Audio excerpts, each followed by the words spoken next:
I had, and I have, a feeling that when I was single, it was me. I mean, I came first. I was numero uno.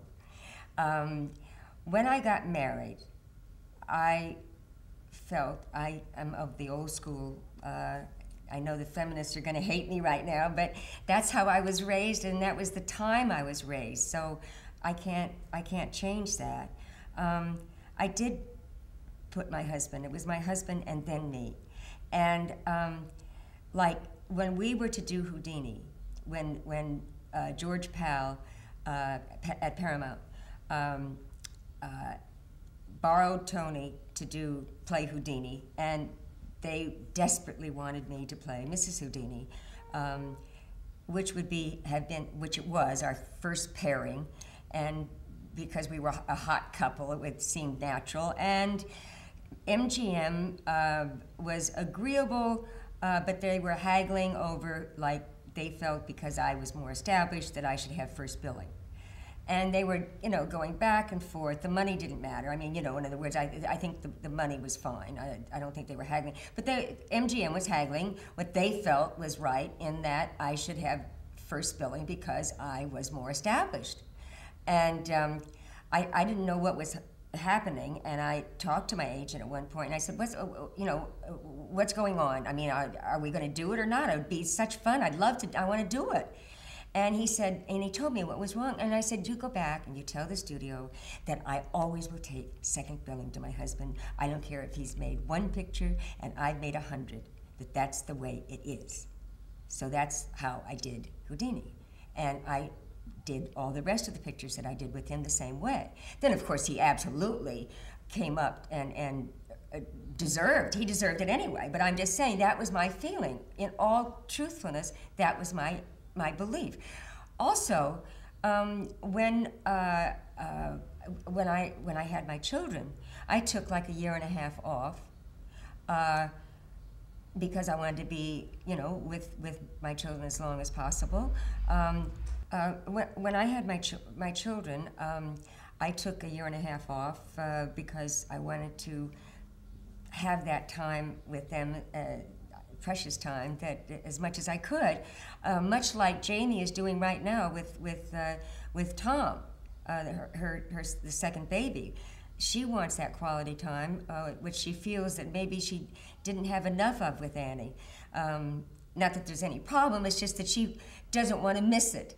And then, so my life then became, the children, the husband, and me.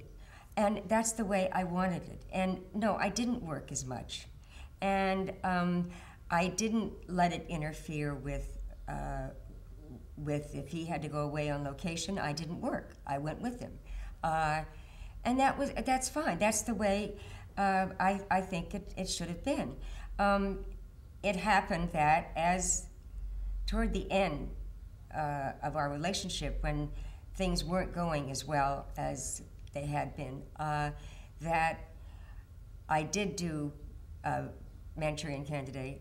I did do Birdie right back to back, and it happened that this is how it came up. I don't know whether it was a conscious kind of thing, because Manchurian Candidate was in town. I probably would have done it anyway, whether we were happy or not happy. I mean, it didn't take me away from anything. Birdie was in town, but it was a long rehearsal time. That could have interfered, but by that time, that was really when it was over. And so, but see, with Bob, I did the same thing. I canceled doing Pink Panther after I had met Bob, and I felt that there was a future. I called Blake Edwards, who had written the part for me because of the black wig in Birdie, and told him I can't go to Europe for 6 months because I think I may have found my life. And so that's that's my belief, People have asked me or said to me, or made the statement that how have I sort of maintained my sanity in this wild, crazy business. And if indeed I have, it's because my profession is make-believe. My profession is acting. My profession is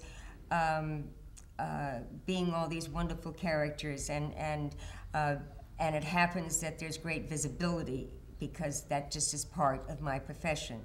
My life is reality. That's make-believe, my profession.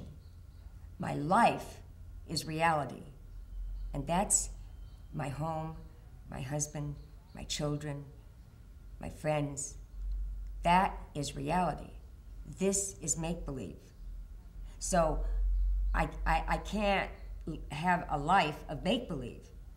I can work in make-believe and love it, which I do. It's like writing. I love to write. It's make-believe, it's fiction, or it's not fiction, but I'm still creating it. I love creating things. I mean, that's my passion. But that's my work. This is my reality. The one thing about when I wrote the autobiography, the thing that always has bothered me about autobiographies is that the personality very often says things with today's head, and they forget what it was when they were 18 or 20 or 22 or 24 or 26. And that, I think, is a big mistake, and I think they make a big mistake in doing that because obviously, I mean, people say, well, why didn't you trash Tony in your autobiography? And I said, how could I do that? I mean, we had wonderful years.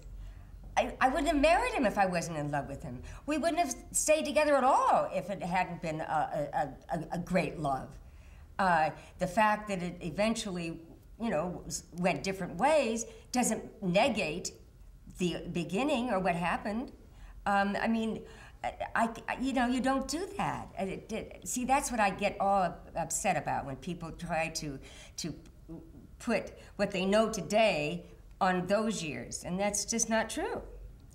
Frankenheimer was not wrong in that I have no idea whether that Frank went to him and said we're doing, we have to do it because I don't know.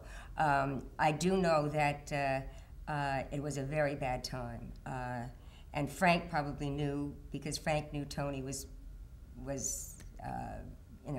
seeing Christine all the time, which I didn't know anything about. I just knew we were not right, and it was very close to. It was. I mean, I remember. I don't know what day it was, but I remember it was before this scene, I think, or maybe it was after we did that scene.